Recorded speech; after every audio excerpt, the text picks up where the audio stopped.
Welcome to CSL TV, and I just hope you guys are having a beautiful, blessed day. Now, if you're new to the channel, go ahead and smash that subscribe button because this is just a review, a reaction, as well as an informational channel. Hopefully the informational part can help you or someone else, and we just gonna watch some videos and talk about it. And you know, sometimes we can learn shit from this video. I know I learned stuff from these videos, but I ain't gonna make this intro too long because I know y'all want to watch the video like me. So let's get it. This video out of Texas is crazy. It all went down at a gas station in Houston when cops went to pull over this black pickup truck. The truck pulls into a gas station parking lot, and after it stops, officers get out and approach the driver. Hey, how we doing? A cop asks the driver for his ID. You got driver's license on you, buddy? And as the driver searches around, the cop checks to see if he's got anything dangerous on him.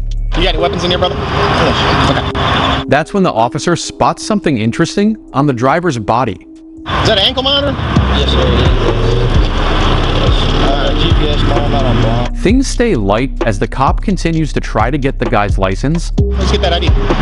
But after some more searching, the guy isn't able to produce it. You don't have the ID on you? The cop then asks the guy to get out of the car. Here, why don't you do me a favor? Take off your seatbelt and step out. Did you just hear me? Look at me. Take off your seatbelt. Are you requesting me? I'm telling you to take off your seatbelt and step out. And this is where things take a sharp turn. Again, this is hard to watch. When the cop again tries to get the guy out of the car, he produces a gun. Why don't we do this? Put your hands up. All right.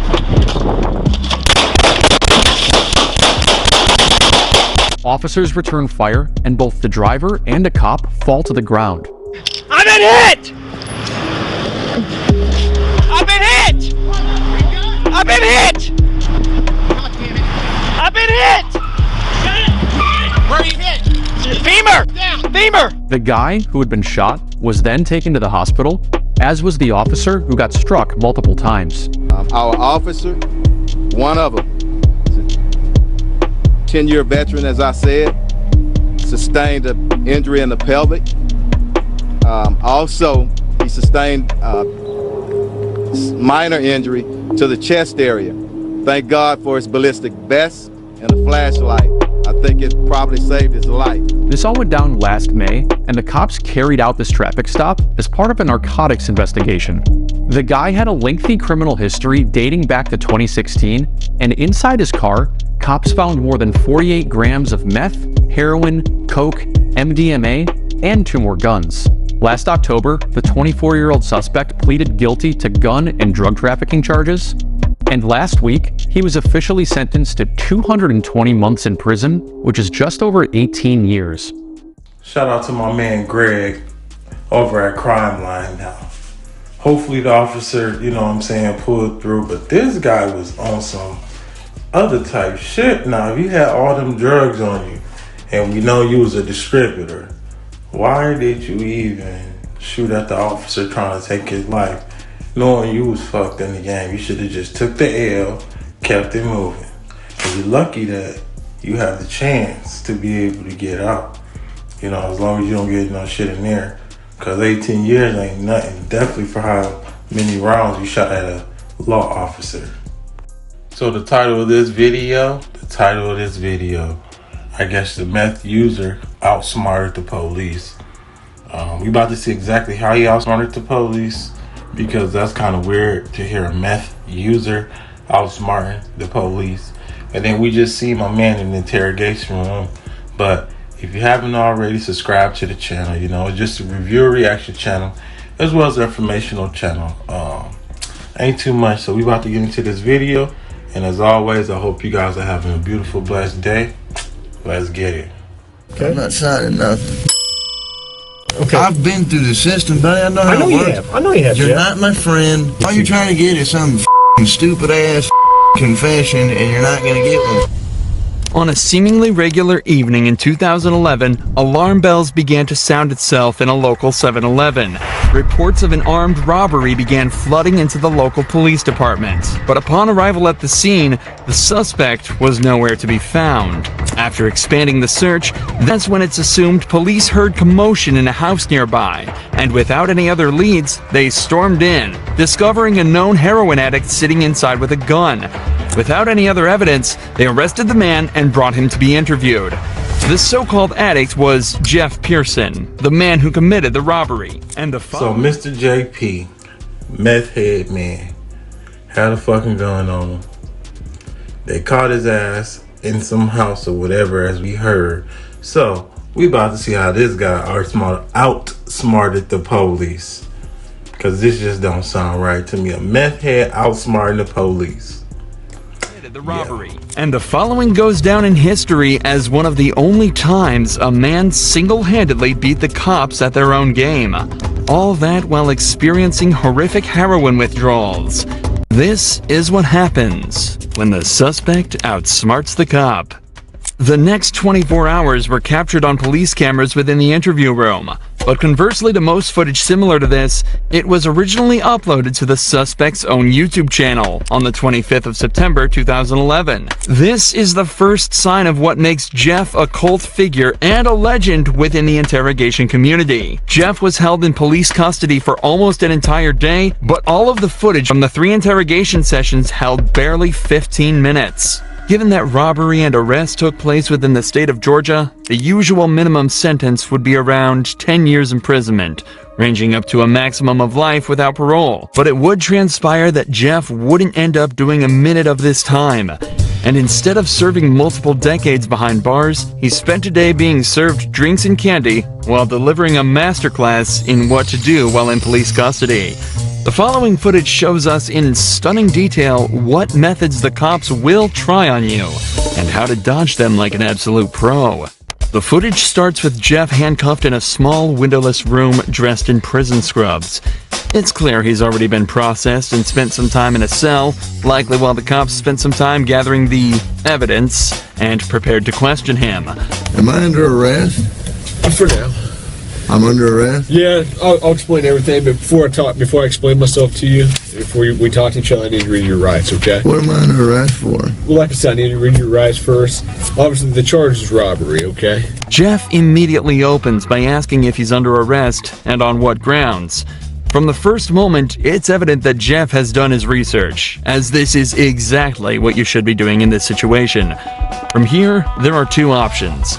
If you're not being arrested or detained, you can state that you're also not obligated to stay and answer questions, and you should be completely free to leave the interrogation. If you are being arrested, you can then immediately ask for a lawyer and stay silent until you're provided with one. These options give you the best chance of stopping the police in their tracks and allow you to create the best defense possible. What's amusing is that when you're being arrested in America, the officer is actually legally obligated to remind you of this. Take a listen to the Miranda warning that this detective reads out to Jeff. You have the right to remain silent. Anything you say can will be used against you in the court of law. You have the right to talk to the lawyer for advice before we question you. If you cannot afford to hire a lawyer and you want one, a lawyer will be provided for you. If you decide to answer questions now without a lawyer present, you'll still have the right to stop answering questions at any time. Does that make sense? You've probably heard these before, haven't you? These 3 points are incredibly important and are often overlooked by the average citizen due to the panic of being arrested in the first place.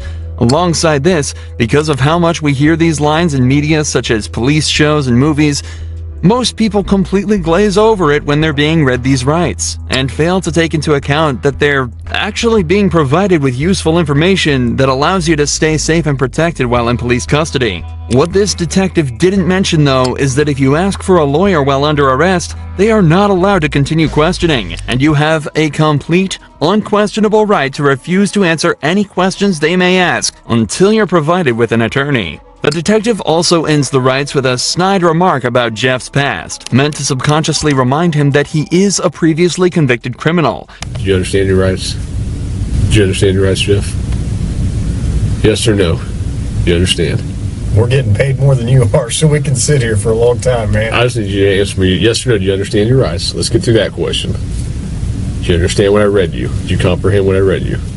Jeff has been explicitly told he has the right to remain silent, so that's exactly what he's deciding to do. Right here, the leading detective leans back in his chair. This was meant to show that he's unconcerned with Jeff's silence, and that he can stay there as long as necessary. But body language like this usually indicates some form of unrest. It's clear that the detective knows that this is going to be a tricky few hours for them. If you got something that says you didn't do this robbery, this is your chance to talk to us. Okay, good cop. No, usually I'm the prick. You look like the prick. I am. If it's dominance we're talking about, Jeff just took everything the cops had and dumped it in that garbage can. I'm not asking if you want to talk to me at this point. I just want to know if you understand what I read to you. That's all my under arrest. Yes, you're under arrest. I'm getting back to the cell. I don't talk to you motherfuckers. Okay, fair enough. In this first round of interrogation, Jeff exhibited exactly the correct behavior given his current circumstances. He knows the cops have nothing on him. They wouldn't be there talking to him in the first place if they did. So he stays silent. And so it's off back to his cell he goes. But 2 hours later, he's brought back to the same room for round 2. You wanted a Coke? Yeah. You gonna be able to pop it open or you need me to? I need methadone. You need methadone? Yeah, you guys can get me that methadone. I don't have any. Do you have medication for it, or a prescription for it? Or? No. What do you need methadone for? Because I'm a fucking junkie, and you guys, I can't get no methadone. I'm gonna go through withdrawal here in a minute. A can of soda is all Jeff requested before he returned to the interrogation room. But he immediately mentions the withdrawals that he's likely already starting to feel. However, methadone, the drug Jeff asked for at the start of this conversation, can be used to significantly reduce the effects of the withdrawal. It can even reduce the cravings he's also probably been experiencing for the entire time he's been in police custody. How long you been using heroin? Long time, buddy. 10 years? 15 years? I hardly been alive that long. What are you trying to talk to me about here? Talk to you about what happened last night. Look, here's the deal. Either you're in a bad set of circumstances or you went and committed an armed robbery last night. Yeah, right? I'm in a shitty, wrong place at the wrong time, obviously. I didn't commit no fucking armed robbery. All right, then let's talk about this. Let's I don't talk to the police, man. Jeff is clearly through with the personal talk and wants to get back to the matter at hand. In his eyes, he's been arrested for something he didn't do and wants to get out of there as quickly as possible. Okay. I've been through the system, buddy. I know how I know it you works. have. I know you have, You're Jeff. not my friend. I'm not your friend. You're trying to fucking get me. Or No, I'm not trying to get all you. you're trying to get is some fucking stupid ass fucking confession, and you're not going to get one. Jeff, I'm not going to get a confession out of you for nothing. Exactly, because I And didn't I'm do not nothing. trying to get a confession out of you. Okay, I'm going to tell you, I didn't commit no armed robbery, and y'all ain't got no fucking evidence saying I did. Let me go. All you did is find me sitting in my buddy's house because my fucking buddy's dog's going ape shit. I go outside, there are cops everywhere, and they spotlight me. They say, come here. I say, what's up? They search me. They ain't find Hang on. nothing. What's Let up? me read this. No. Yes. Because I'm not going to sign it. You don't have to sign it. But let me read it for you. Okay? I'm not signing nothing. You don't have to sign it. The irony of this cop saying he's not trying to get Jeff while he has him handcuffed in an interrogation room questioning him is very amusing. But even through all this, every part of what Jeff said here is so perfect, it almost sounds rehearsed. It's an incredible display of personal legal defense, and is even more impressive when you layer it with the fact that Jeff is almost definitely starting to experience withdrawals. I also want to highlight the point Jeff made about how cops are simply trying to force a confession out of him. One of the main techniques used in these interrogations is the Reed technique, developed by a former cop and psychologist in the 1960s after he extracted a confession from a man accused of murdering his own wife. The technique consists of 9 steps, beginning with a polite discussion about why the suspect is being accused of the crime, followed by using certain body language and actions within the interrogation as a display of guilt. The method ends with offering the suspect 2 alternative statements they can agree with, one of which is slightly more acceptable than the other, but whichever is chosen admits guilt and is counted as a confession. This method forces the suspect into a corner and is exceedingly good at extracting false confessions from innocent suspects. In fact, the original case that technique was formed around fell apart after discovering that the man, in fact, did not kill his wife and was tricked into giving a false confession. Absolutely next level gaslighting. Tell me what happened last night. Plain and simple. Your side of the story. I'm not talking to you. I'm warning you. All right. This is what I don't understand. I know, but this is what I don't understand, Jeff. You were sitting there talking just like you were ready to sit here and tell me what happened last night, and then all of a sudden I read that to you and you screw it, I ain't talking to you. I want a lawyer. I don't understand that. What changed? Because I told you what. I already told you what happened. You didn't. How didn't I? You didn't tell me what happened last night. How didn't I just tell you what? But now you've handcuffed me, and I can't talk to you because you've asked for an attorney. So, okay, that's fine. But I will tell you right now, you're still on a hold for a robbery. I know. I don't know why. I need a fucking lawyer because obviously I didn't do nothing. And obviously you guys know I didn't do nothing because I've been arrested for the same bullshit before, and you guys don't interview me this much. So, wham bam, thank you for the coke, put me back in the cell. That's my home. We haven't interviewed you yet. Jeff has now asked for a lawyer and is once again refusing to answer questions. But we're only halfway through this footage, and Jeff's ability to defend himself and completely destroy this cop only gets better from here. Here's what the deal is.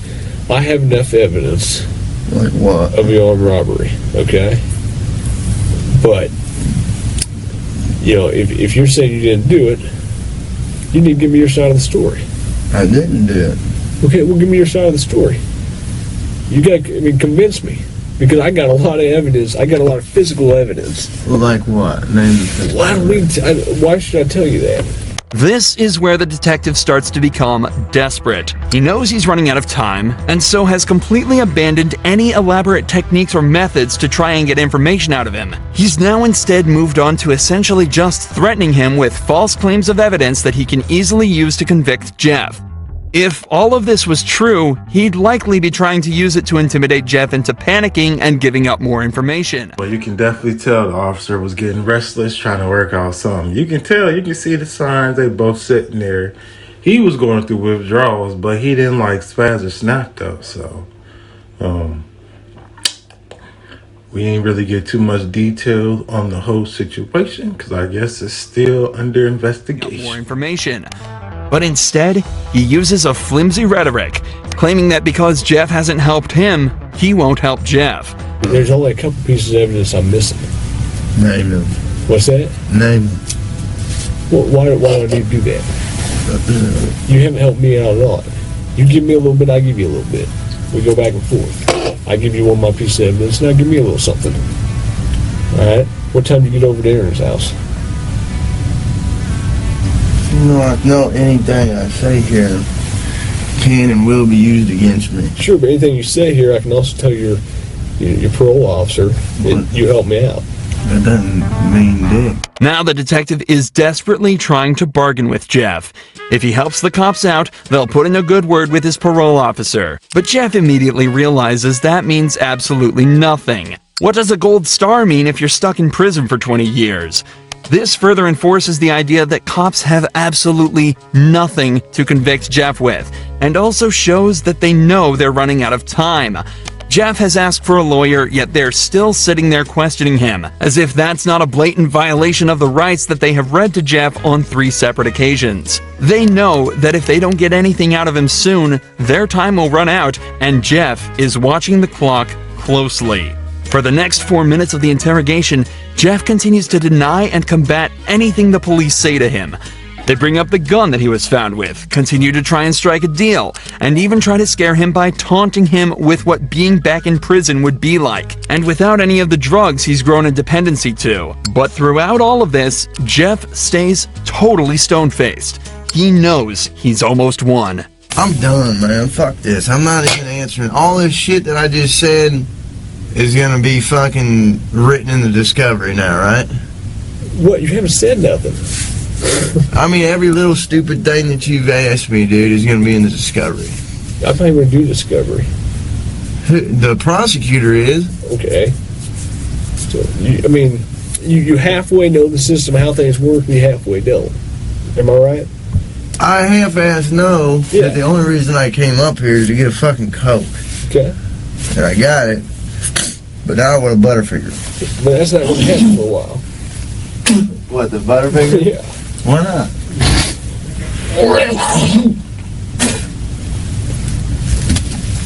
I need to go to the hospital. I'm coughing up blood. Okay.